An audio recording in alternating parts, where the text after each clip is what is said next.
There's a moment in every cruelty when silence becomes complicit. It doesn't come with a gunshot or a knife slash. It arrives with a whisper, a snicker, a quick glance exchanged between the ones who think they're better.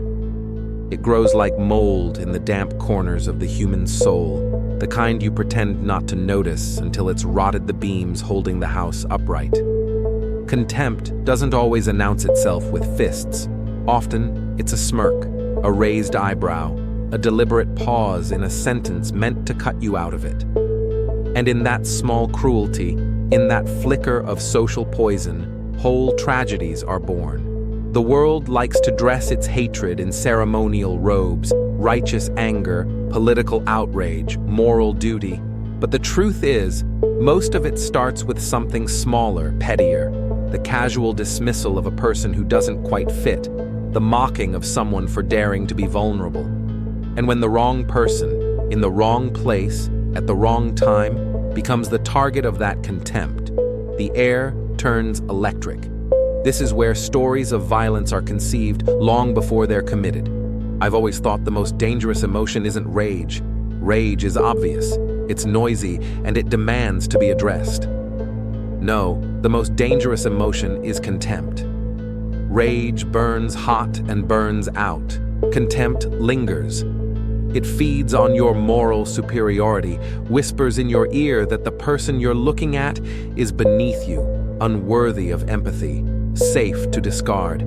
It convinces you that your cruelty is justified, even noble.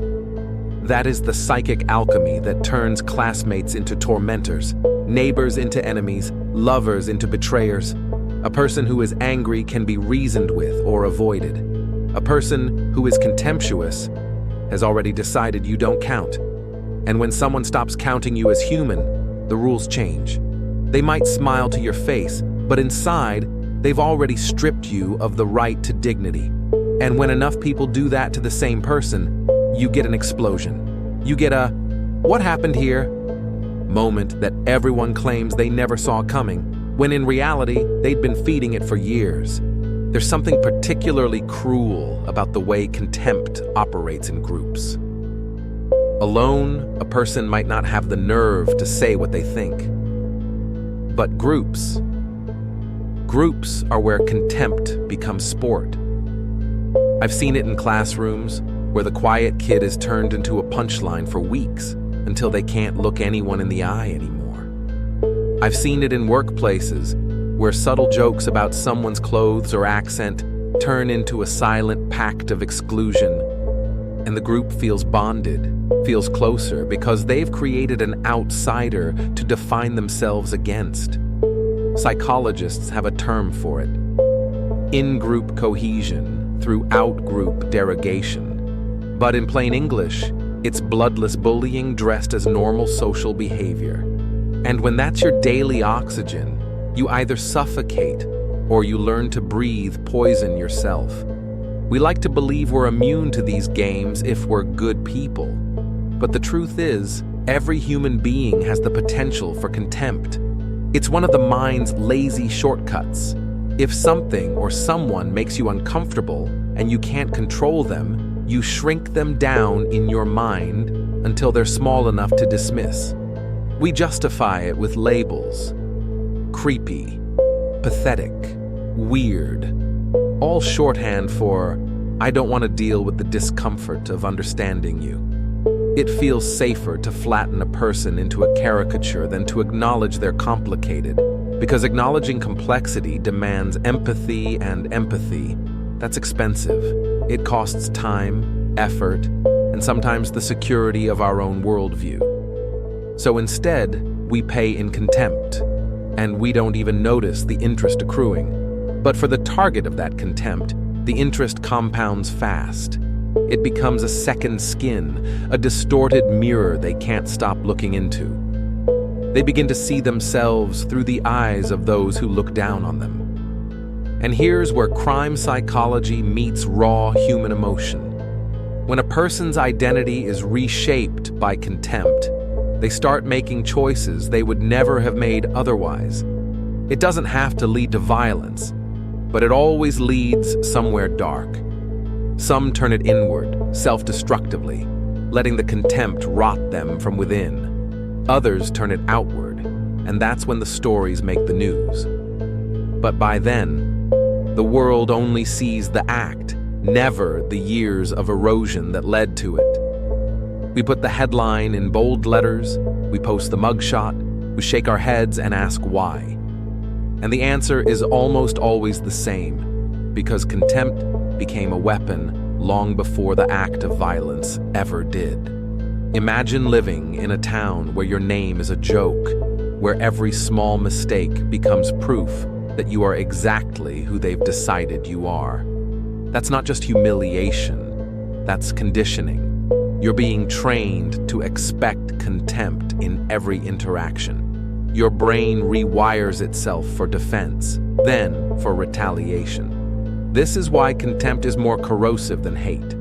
Hate at least admits you exist as an enemy. Contempt erases you as a person. And when you're erased enough times, you start to think the only way to be seen is to make yourself unforgettable. Even if it's through an act so terrible, it forces the world to look. The terrifying thing is how small the spark can be.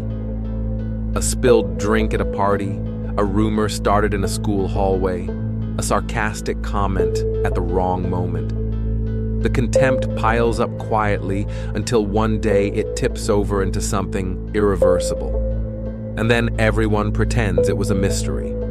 They talk about the monster who did it, as if that monster hadn't been stitched together by 100 tiny cruelties. This is not to excuse the act.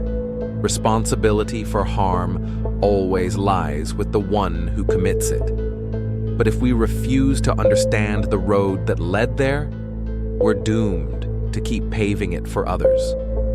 What makes contempt especially insidious is that it thrives in places where people think they're doing nothing wrong. You don't need to throw a punch to commit violence, you just need to withdraw humanity.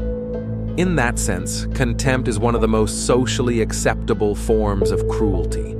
It hides under the banner of humor, under the shrug of just being honest, under the silky tone of bless your heart. It lets us sleep at night because we never got blood on our hands, even though we were part of the machine that grinds people down until they either disappear or explode. And if you've ever been on the receiving end, you know how it changes you. You start calculating your every move, anticipating every insult before it lands, wearing emotional armor so heavy you can barely move under it. You become hyper-aware of others' expressions, tone, the microsecond hesitation before they answer you. This is the hypervigilance born from contempt, and it's exhausting. You lose the energy to dream, to plan, to grow. Your life becomes about survival in an invisible war no one else acknowledges is happening. And if you're not careful, you start to believe the enemy's propaganda about you. That's when the real damage is done. If contempt is a weapon, then silence is its accomplice. And every time we choose to look away when someone is being diminished, we are part of the architecture of that cruelty. Maybe that's the scariest thing. The idea that ordinary, good people can be the scaffolding that holds up an entire structure of emotional violence without ever meaning to. And maybe that's why the Stephen King stories hit so hard. Because deep down, we know that the monsters are rarely born fully formed. Most of the time, we build them ourselves, brick by brick, smirk by smirk, until they can't bear to be invisible anymore. And here's the cruelest irony of all. Contempt feels like nothing to the one who wields it, yet it can hollow out the one who receives it for years. It's a quick release for the giver, a little spike of superiority, a way to vent frustration without the risk of confrontation. But for the target, it's a slow, acid drip that eats through the protective shell they've built around their dignity. That's why contempt is so dangerous in human psychology. It's asymmetrical. The aggressor barely notices the act. The victim feels it like a permanent tattoo they never asked for. That imbalance warps the dynamic between people in ways that can't be undone by a simple apology. Some scars aren't skin deep. They're carved into the architecture of how a person sees the world. From a crime psychology standpoint, contempt is a gateway drug to dehumanization.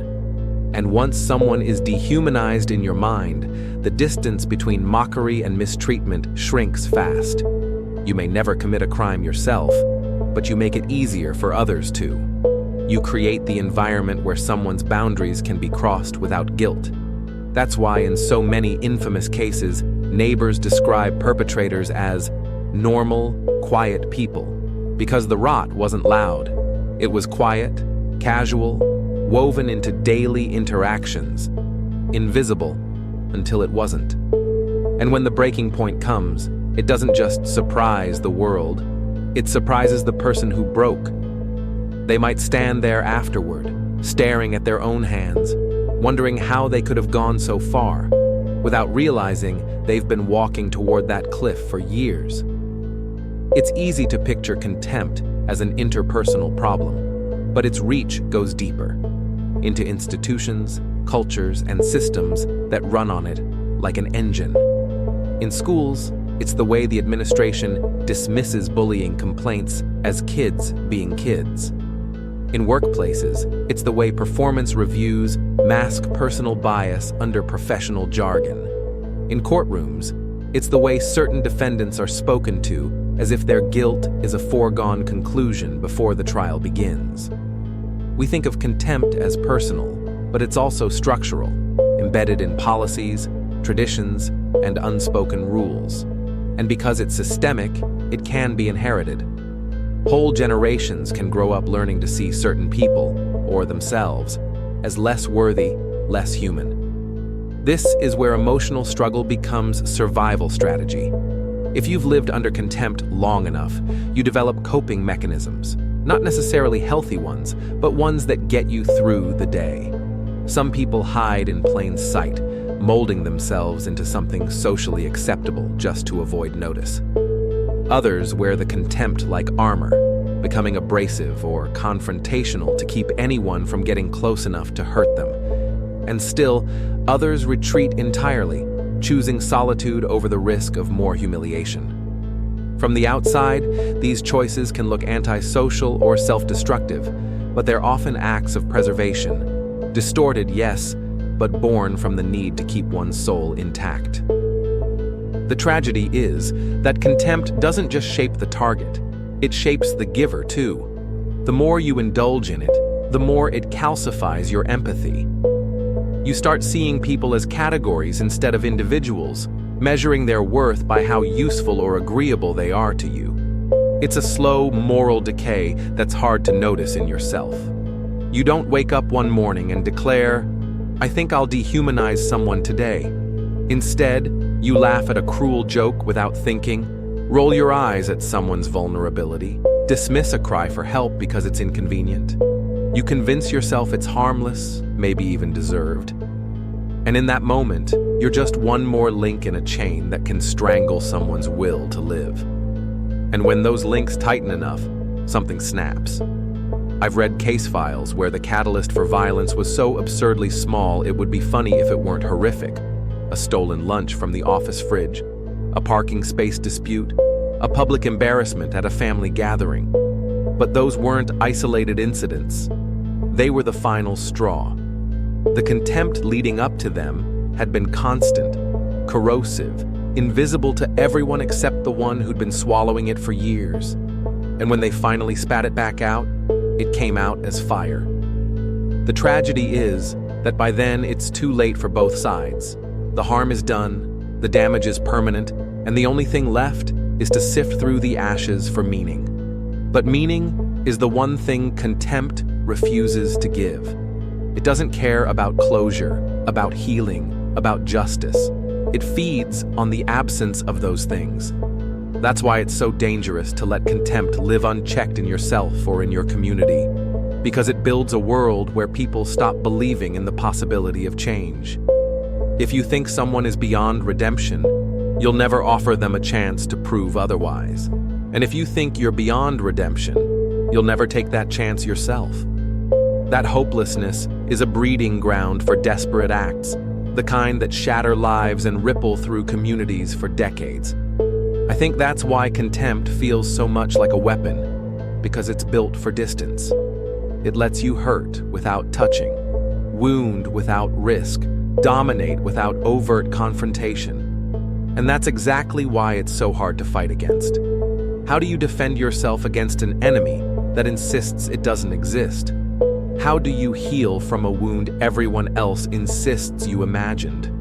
You start to think you're the problem, until one day you stop thinking altogether and just react. That's when the crime happens. That's when the community stands around in shock, pretending they had no part in it. But the truth is, contempt is rarely a one-person crime. It's a conspiracy, and almost always the accomplices walk free. Contempt is a strange poison. It rarely kills instantly. It's slow, almost elegant in the way it seeps into someone's bloodstream, making them doubt themselves long before they doubt you. That's its genius. Rage invites resistance, but contempt breeds compliance. If someone shouts at you, you'll fight back or walk away. But if they dismiss you, if they make you feel like you're not even worth the effort of anger, something inside you starts to shrink. And the smaller you feel, the harder it becomes to remember the shape you once were.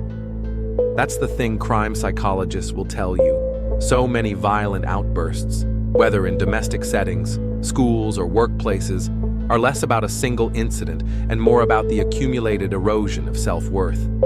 People don't just snap. They're worn down until the line between self-defense and destruction blurs. This is why contempt is such a potent precursor to crime. It strips away the internal guardrails that keep most of us from doing the unthinkable. You don't need to hate someone to harm them. You only need to stop seeing them as fully real. And yet, here's the uncomfortable truth. Contempt is seductive. It makes you feel like you have the moral high ground. That little internal lift when you roll your eyes at someone who doesn't get it. The rush of being surrounded by people who share your derision. It's intoxicating. It bonds people together the way shared laughter does, except the laughter is always at someone else's expense. And in that shared moment, you feel safe, superior, untouchable. But the same scaffolding that holds you up is the one you can be pushed from when it's your turn to be the target. Because contempt has no loyalty. It feeds indiscriminately. We all like to imagine we'd be the hero, the one who steps in, who stops the cruelty before it festers. But the truth? Most people don't step in because contempt isn't obvious enough to feel dangerous in the moment. It's a flicker in someone's eyes, a subtle change in tone, a look exchanged between two people. And because it's small, we dismiss it. That's the tragedy. The most devastating social weapons are the ones too quiet to notice until it's too late. From a psychological angle, living under contempt for long stretches changes your mental map. You stop taking certain streets, stop going to certain rooms, stop speaking in certain conversations, not because you can't, but because you know the landmines are there. This is emotional conditioning. The human mind learns quickly where pain comes from, and contempt is a pain that teaches you to make yourself smaller, quieter, less visible. And once you've internalized that map, you start living in a smaller and smaller world. The walls aren't real, but they may as well be. Some people escape it by leaving the environment, moving away, changing jobs, cutting off the people who feed it. But even then, the echo follows. Because contempt isn't just an external force. Once it's inside you, it can live there for years. It becomes self-contempt. You start anticipating the rejection before it comes, so you save everyone the trouble by pre-rejecting yourself. You don't apply for the job. You don't speak up in the meeting. You don't make the call. You tell yourself it's just being realistic, but it's really just the long arm of someone else's contempt steering your life. And here's where it gets dangerous, because self-contempt is a breeding ground for extremes. For some, that means self-destruction, addiction, isolation, an endless loop of bad choices that confirm the worst things you believe about yourself. For others, it means swinging to the opposite extreme, deciding that if the world insists on seeing you as an outsider, you'll become the kind of outsider that forces the world to pay attention. That's the origin story of more violence than we care to admit. The decision to make contempt regret its choice. In these moments, the mind starts rewriting the rules. The normal constraints, empathy, consequence, morality, begin to feel irrelevant. It's not that people lose their humanity. It's that their humanity becomes conditional, reserved only for those who have treated them as human in return. And when someone's world has been stripped down to that small A circle, everyone outside it becomes fair game. That's the mental pivot point crime investigators look for. The moment where a person stops seeing strangers as neutral and starts seeing them as stand-ins for everyone who's ever shown them contempt. If you look at high-profile cases, you'll see this pattern over and over. A man who kills his coworkers wasn't targeting those people specifically. He was targeting the role they represented in his mind, the dismissive boss, the mocking colleague, the smirking peer. A teenager who lashes out violently at school isn't just attacking classmates. They're attacking the embodiment of every sneer, every whispered insult, every joke they pretended to laugh at to survive. The crime is always more symbolic than practical. And the tragedy is, the symbolism is usually lost on everyone except the person committing the act. The question, then, isn't just how to stop contempt from escalating into violence. It's how to stop it from becoming a way of life in the first place. And that's harder than it sounds, because contempt isn't always born of malice. Sometimes it's born of fear. Fear of difference, fear of vulnerability, fear of what we might see in ourselves if we truly looked at the person we're diminishing. It's easier to mock the awkward kid than to confront the parts of us that feel awkward. It's easier to dismiss the quiet coworker than to wonder why we're uncomfortable with silence. Contempt keeps us safe from self-examination. But safety bought at the price of empathy is just a slower kind of danger. And here's the hard pill. Every time we indulge in contempt, even a little, we're making a choice about the kind of world we live in. Do we want to live in a place where people can recover from their mistakes? Or do we want to live in a place where one misstep brands you for life? Do we want to live in a place where difference is tolerated, or one where it's weaponized? These aren't abstract questions. They're daily ones, answered in every conversation, every interaction, every moment we choose to raise someone up or quietly push them down. The cruelest truth about contempt is that it teaches you the wrong lessons about yourself. Stay in its shadow long enough, and you start thinking you deserve it. Not because there's any logic to that belief, but because the human mind craves patterns, even poisonous ones. If someone treats you like you're worthless often enough, the mind decides it must be true. It's survival math. If I accept that I'm less, maybe it will hurt less when they remind me. But here's the problem. Accepting contempt doesn't make it hurt less. It just changes the shape of the hurt. It turns it inward, makes you the enforcer of your own diminishment. You start policing your joy, rationing your hope, censoring yourself before anyone else can. You don't need the enemy anymore. You've been deputized to do their work for them. From there, the emotional architecture begins to collapse in slow motion. You stop trusting kindness when it appears, suspecting it's just another setup. You start doubting your worth so thoroughly that even proof to the contrary feels like a trick. Crime psychology has a term for this: learned helplessness. But that phrase doesn't capture the depth of it. It's not just helplessness. It's the internalization of a hostile world as permanent reality. And once that becomes your operating system, every choice you make, every risk you avoid, every relationship you sabotage is written in the same bitter ink. Why bother? But here's the thing about human beings. Even in the bleakest psychological landscapes, there's a part of us that refuses to die. Sometimes it's barely a flicker, but it's there. For some, that flicker turns toward art or faith or connection. For others, it turns toward retaliation. It whispers, "You will see me. You will remember me." And when that flicker grows in a person who has been marinated in contempt for years, it doesn't always manifest as beauty. Sometimes it bursts out as violence. And in that moment, what looks like senseless rage to outsiders is, to the person, a desperate bid for existence. The courtroom rarely sees this side of the story. Trials are about evidence and timelines, not the invisible years that led to the visible crime. Jurors hear about weapons, not whispers.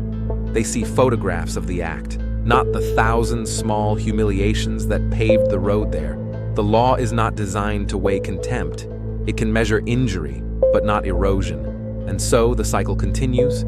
The act is punished, but the culture that incubated it remains untouched. And maybe that's why contempt is so persistent, because it hides behind respectability.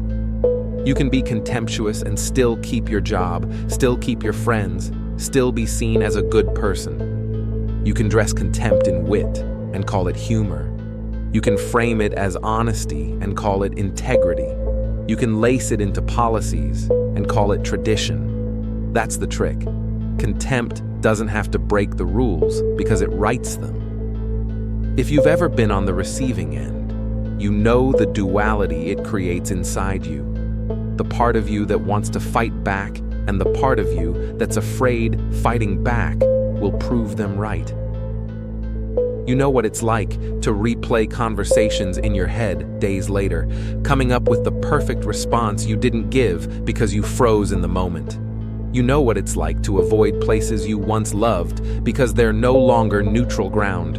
And you know what it's like to smile while dying a little inside, just to survive the interaction. These are not minor inconveniences. They are the quiet injuries that add up to a life lived in partial shadow. This is where compassion, real compassion, not the soft focus, Instagram quote kind, becomes radical. Compassion in the face of contempt is not about excusing harm or pretending cruelty doesn't exist. It's about refusing to let someone else's dehumanization infect your own humanity. It's about saying, I will see you as human even if you don't see me that way. And that's not weakness. That's an act of resistance. Because contempt wants to pull you into its orbit, make you part of the same machinery. Compassion says, not today. But compassion isn't enough on its own. There has to be action, intervention when we witness contempt in real time, disruption of the small rituals that keep it alive. This doesn't mean grand gestures. It means refusing to laugh at the cruel joke, refusing to stand silent when someone is being diminished, refusing to treat the erosion of a person's dignity as harmless. In crime prevention, these micro-interventions matter. They're the difference between a situation escalating and diffusing. They're the moments where someone learns that not everyone will look away. And here's where the personal responsibility comes in. Because contempt is contagious, and so is its opposite. Every time you interrupt contempt, you weaken its hold, not just on the target, but on the witnesses. You shift the norm just a little. And norms, once shifted enough, can become culture. That's the long game. Not just stopping one act of cruelty, but making cruelty socially expensive, making it harder to get away with. Still, I won't lie. It's not easy. It's easier to do nothing, to let contempt do its work and tell yourself it's not your fight. But every time you choose the easier path, the architecture of cruelty gets stronger. The next person who tries to push back has to push harder. And if no one pushes hard enough, the breaking point comes, in the form of a headline, a body, a courtroom. By then, the damage isn't just done, it's irreversible. And so we're left with a choice, one we make every day without even realizing it. Will we be part of the scaffolding that holds up contempt, or will we be the crack in its foundation? That's the question that matters. Because contempt will never abolish itself.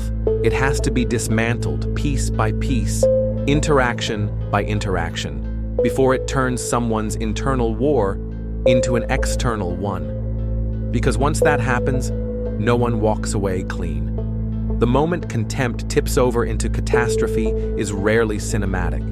There's no swelling music, no slow-motion clarity. It happens in the same tone the contempt itself was delivered, quiet, almost offhand. A door slams. A voice says something they can never take back. A hand grips an object a little too tightly, and then, like a dam giving way, everything that was held back for years rushes out at once. By the time the world realizes something is happening, it's already over. Afterward, there's always the same ritual: shock, confusion, the parade of commentators asking, why? But the people who truly want to understand don't look at the final act. They look at the 1,000 moments before it, the casual exclusions, the whispered jokes, the way someone's name became shorthand for ridicule. Because contempt is cumulative. It doesn't just build tension, it builds identity, both for the one giving it and the one receiving it. The giver learns to define themselves by the distance they've created. The receiver learns to define themselves by the space they've been pushed into, and in that isolation, something mutates. The mind becomes a locked room with no windows, only mirrors reflecting every insult, every look, every reminder that the world is fine without you. For some, that room becomes a tomb. For others, it becomes an armory. That's why, in crime psychology, contempt is seen as a quiet accelerant. You can have fear, envy, resentment. Those alone might fester, but they don't always ignite. Add contempt into the mix, and suddenly the restraints snap faster. Because contempt removes one of the most important human brakes: empathy. It convinces you that the other person's pain doesn't matter, or worse, that it's deserved. And when you believe that, harm stops feeling like harm. The dangerous part is, contempt is easy to teach. You can teach it to a child without saying a word, a glance at the wrong moment, a smirk in response to someone's joy, an exaggerated sigh when they speak, and slowly, they learn who's worth respect and who isn't. They absorb the lesson, carry it into adulthood, and pass it on, making contempt an heirloom of cruelty. But here's where the story doesn't have to end in the same cycle. Because contempt's power lies in its invisibility. Invisibility kills it. When you name it out loud, when you drag it into the light, its elegance collapses. It stops being subtle and starts being obvious. And once it's obvious, it's harder to keep indulging without seeing yourself for what you've become. That's the real social risk. Not being punished by law, but being seen clearly. The person living under contempt needs something else entirely. Not pity, but recognition. Pity still keeps the hierarchy in place. Recognition says, I see you, equal to me, deserving of the same space I take up. It's not dramatic, but it's world-changing in the small moments. It can be a coworker saying, I think you're right, in a meeting where you've always been ignored. It can be someone asking your opinion in a group that's always talked over you. It can be one genuine laugh at something you said, not at you, but with you. And to the giver of contempt, there's a reckoning that must come, if you're honest. You have to look back at the times you felt powerful by making someone small and admit that wasn't strength. It was fear wearing a mask. You have to ask yourself what you were afraid of. That they'd take something from you. That you'd lose your status. Or was it the more terrifying thought that you might actually be more alike than different? When Stephen King wrote Carrie, he wasn't just telling a horror story. He was telling a morality tale about the price of looking down on someone until they explode. And in our modern world, that explosion might not come in the form of telekinetic rage. It might come as an act of violence, a public breakdown, a quiet disappearance no one notices for weeks. The method changes. The cause remains. So here's the unglamorous truth. Stopping contempt isn't about grand speeches or heroic interventions. It's about catching yourself in the moment when you want to roll your eyes and not doing it. It's about refusing to join the safety of the group at the expense of the solitary. It's about building a reflex that says, no, I won't diminish you just to feel bigger. And maybe most of all, it's about remembering that contempt, when left unchecked, is not static. It's active. It spreads through rooms, through relationships, through generations. It makes monsters out of ordinary people and tragedies out of ordinary lives. And the worst part? It does it so quietly that by the time we notice, the damage is already irreversible. That's why the real work starts in the smallest decisions. Not because those moments are enough to erase the cruelty already done, but because they're the only thing that can stop the next one. Because when contempt becomes a weapon, no one is safe from ending up on the other side of its aim.